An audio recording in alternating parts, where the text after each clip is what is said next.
हजरत उमर जब मिंबर पे खड़े हुए और नई कमीज पहनकर खुतबा देने लगे तो एक नौजवान उठा और कहने लगा, उमर खुतबा देना बंद कर, तकरीर करना बंद कर, खुतबा नहीं देने दूंगा। हजरत उमर ने कहा क्यों, वजह क्या है? कहा पहले इस बात का हिसाब दो, ये नया कुर्ता तुम्हारे पास कहां से आया? तुम्हारी तनख्वाह बैतुल माल से इतनी नहीं है कि तुम नई कमीज सिला सको, आज नया कुर्ता तुम्हारे पास कहां से आया? हजरत उमर कहने लगे कि इसकी सफाई मेरा बेटा देगा। हजरत उमर फारूक का बेटा उठता है, सफाई पेश करता है कि बैतुल माल में जो चादरें आई थी वो सारे मुसलमानों में तकसीम होना थी, एक एक चादर सबको मिली, मेरे बाप को भी एक चादर मिली, मेरे बाप ने उसी चादर की कमीज बनवा ली है। नौजवान खड़ा होता और कहता, अमीरुल मोमिनीन एक एक चादर सबको मिली थी, मुझे भी मिली थी। मैं दर्जी के पास गया था, टेलर के पास गया था, मैंने अपना माप दिया, उस चादर में मेरी कमीज नहीं बनी। तुम तो हमसे ज्यादा लंबे हो, हमसे ज्यादा चौड़े हो, हमसे ज्यादा लंबे चौड़े हो और मोटे तंदुरुस्त भी हो, तुम्हारी एक चादर में कमीज कैसे बन गई? उनके बेटे ने खड़े होकर जवाब दिया, नौजवान एक चादर मुझे भी मिली थी, सबको एक एक चादर मिली थी, मेरे बाप को भी मिली, मुझे भी मिली, सबको एक एक मिली तो उसमें मुझे भी मिली। मेरे बाप की अपनी चादर में जब कमीज नहीं बनी तो मैंने अपनी चादर भी अपने बाप को दे दी। मेरी और अपनी दोनों कमीजें मिलाकर मेरे बाप ने दोनों चादरें मिलाकर कमीज बना ली। नौजवान कहने लगा, बैठ गया, अमीरुल मोमिनीन अब मुझे इत्मीनान हो गया, अब मैं सेटिस्फाई हो गया, अब आप खुतबा दीजिए। आपने मेहनत करके 99 रुपए कमाए, 99 रुपीज, 99 रुपए कमाए, और आप चाहते हैं कि हम कोई नई कमीज, नया कुर्ता, नया पंजाबी ले लूं ताकि हम मस्जिद में जाकर नमाज पढ़ सकें। हमारे पास कोई अच्छा कपड़ा नहीं है। आप मार्केट में गए और आपको कपड़ा मिल रहा है पंजाबी 100 रुपए का, आपके पास हैं कितने? 99। ये आपने जंगल में लकड़ियां काट काट के बाजार में बेचकर कमाया है, या यूं कह लो कि आपने मजदूरी कर कर के 99 रुपया कमाया है, या यूं कह लो कि आपने रिक्शा चला चला कर मेहनत करके ये 99 रुपया कमाया है। लेकिन 1 रुपया आपके पास कहीं से हराम का आ गया, नाजायज हराम का, और आपको मालूम है कि ये हराम का रुपया है। 99 रुपए में वो 1 रुपया आपने मिलाकर 100 रुपए का कुर्ता ले लिया, 100 रुपए का पंजाबी खरीद लिया, जबकि 99 रुपए हलाल के हैं, 99 रुपए मेहनत के हैं, लेकिन 1 रुपया उसमें जो हराम का आपने मिलाकर कमीज खरीदी।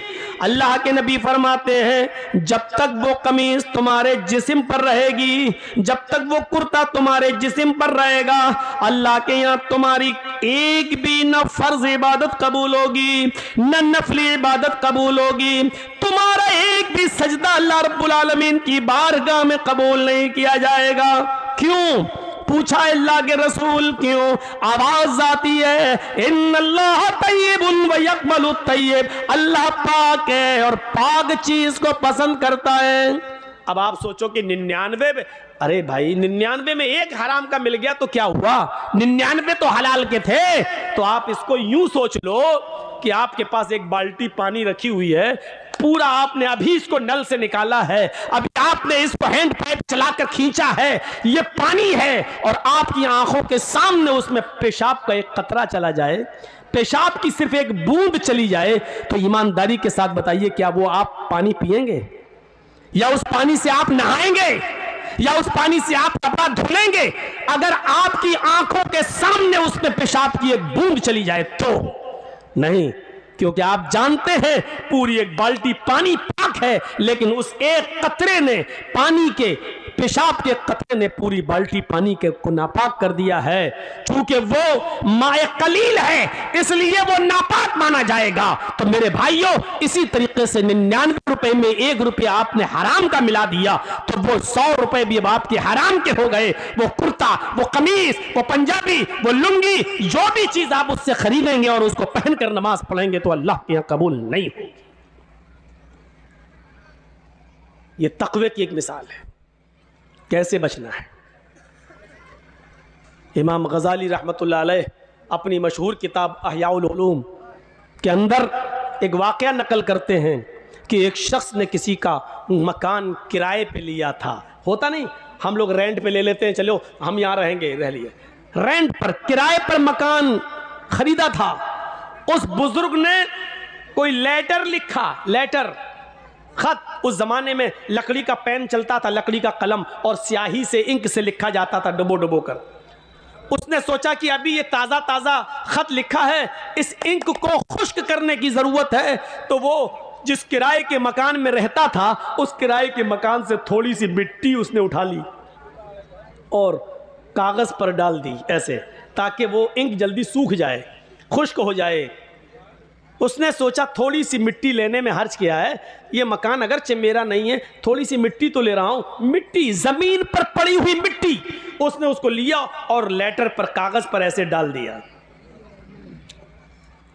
रात में उस बुजुर्ग ने ख्वाब में देखा कि उसके ख्वाब में कोई फरिश्ता आ रहा है और उस बुजुर्ग से कह रहे हैं, तुमने किसी के मकान पर किराए पे रहते हो, तुम, ये तुम्हारा मकान नहीं है, तुमने इस मकान से थोड़ी सी मिट्टी लेकर जो कागज पर डाल दी है, कयामत के दिन तुम्हें पता चल जाएगा ये थोड़ी सी मिट्टी लेने का अंजाम क्या होता है।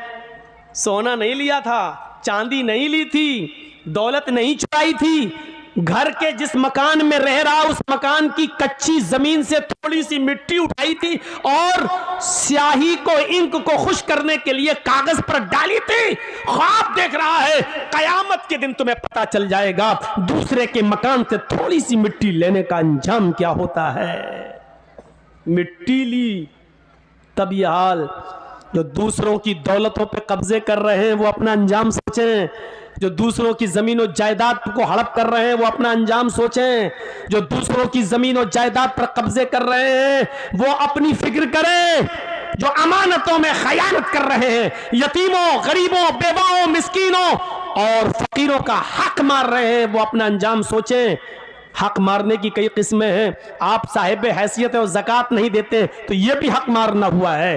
आपके पास 1 लाख रुपया है और उस 1 लाख रुपए पर 1 साल गुजर चुकी है, अगरचे उस 1 लाख रुपए में 7.5 तोले सोना यानी 85 ग्राम सोना नहीं आ रहा है, लेकिन 52.5 तोले चांदी तो आ सकती है। यानी 1 लाख रुपए में 52.5 तोले चांदी आ सकती है और इतना पैसा तुम्हारे पास है और 1 साल गुजर चुकी है, तो आप पर 1 लाख रुपए में 2,500 रुपए ज़कात बनती है जो आप गरीबों को देंगे। अगर आप नहीं देते हैं तो ये गरीबों का हक मार रहे हैं। जब छोटी सी थोड़ी सी मिट्टी लेने का अंजाम ये है तो आप गरीबों का, मिस्कीनों का हक मारकर ज़कात अदा नहीं कर रहे हैं, तो हम और आप अपने अंजाम के बारे में फिक्र लगाएं कि हमारा और आपका अंजाम क्या होगा अगर हम अपने माल की पूरी पूरी ज़कात नहीं देते हैं तो।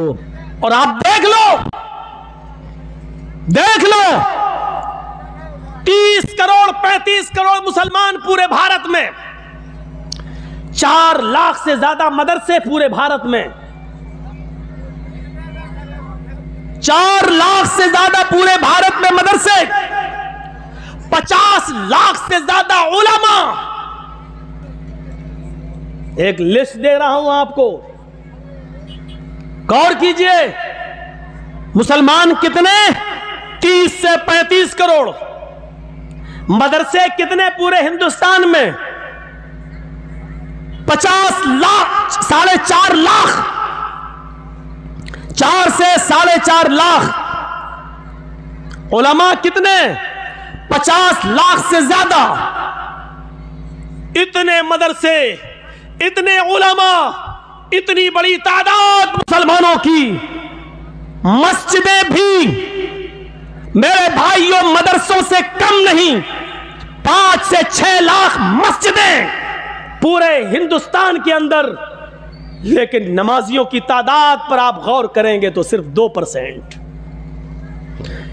मस्जिदों में नमाज पढ़ने वालों की संख्या 2%, 100 में सिर्फ 2 आदमी, 2 मुसलमान।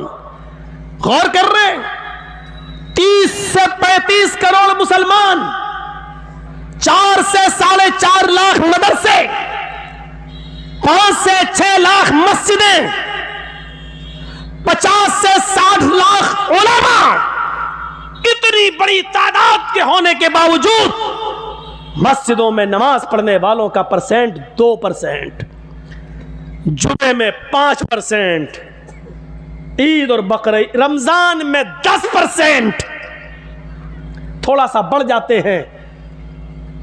ईद और बकरीद में यह तादाद बढ़ के 15 और 20%, ये 80% कहां गए? और पांचों वक्त होने वाली नमाज में 98% मुसलमान कहां? यह मुहासिबा कौन करेगा? यह हिसाब कौन करेगा? तुम अपने बच्चों से उनकी पढ़ाई लिखाई का हिसाब नहीं कर पाते हो, नमाज और रोजे का हिसाब क्या करोगे? अल्लाह के रसूल ने हिसाब किताब बताया था, जब तुम्हारा बच्चा 7 साल का हो तो नमाज पढ़ने का हुक्म दो, ना पढ़े कोई बात नहीं, कभी पढ़ेगा कभी छोड़ेगा, लेकिन 10 साल का हो तो मार मार के नमाज पढ़ने ले जाओ, अगर नहीं पढ़ता तो मारो। नबी ने तरीका बताया था, नमाज पढ़ने के लिए आदत डलवाई थी और 10 साल के बाद मारने का हुक्म दिया था। लेकिन जब बाप ही नमाज नहीं पढ़ता तो वो अपने बच्चे को क्या मारेगा? है? हम तसव्वुर करें, गुस्सा आता है। मैं ये नहीं कहूंगा कि गुस्सा नहीं आना चाहिए, गुस्सा जिंदों को आता है, मुर्दों को नहीं। गुस्सा जिंदों को आता है, मुर्दों को नहीं। मैं बिल्कुल नहीं कहूंगा कि तुम्हें गुस्सा नहीं आना चाहिए, गुस्सा आना चाहिए, लेकिन गुस्सा कब आना चाहिए? कब? जब कोई जय श्री राम का नारा लगाए तो उसके जवाब में तुम अल्लाहू अकबर का नहीं। गुस्सा तब आना चाहिए जब आप अपने बेटे के हाथ में शराब की बोतल देखें। गुस्सा तब आना चाहिए जब रात के 12 बजे आपकी जवान बेटी बिस्तर पर लिहाफ और रजाई के अंदर मोबाइल चला रही है और फेसबुक चला रही है, एंड्रॉइड मोबाइल इस्तेमाल कर रही है। आपको गुस्सा आना चाहिए। आपको गुस्सा आना चाहिए कि आपकी बीवी पूरे दिन बाजार में शॉपिंग करती रही और शाम को घर आई।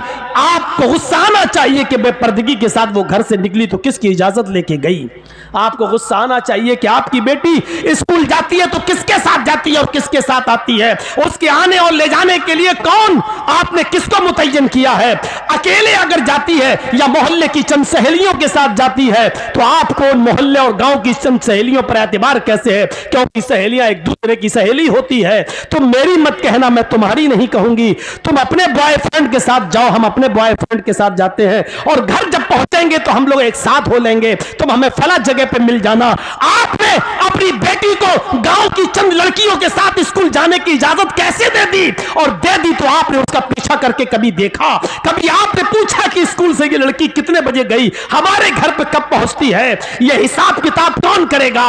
मुसलमानों, तुम हिसाब किताब करने वाली कौम हो। तुम बच्चों के लिए अगर बाप हो तो अपने बच्चों का हिसाब लो, शौहर हो तो अपनी बीवी का हिसाब लो, अगर भाई हो तो अपनी बहन का मुहासिबा करो। मुहासिबा जिंदे करते हैं, मुर्दों से हिसाब नहीं लिया जाता है। हिसाब जिंदों से तलब किया जाता है, मुर्दों से नहीं। तुम जिंदा कौम हो, हम तुमसे हिसाब ले सकते हैं। ये मदरसे में कितना चंदा हुआ है आपने दिया है, आप हिसाब लो मदरसा कमेटी से।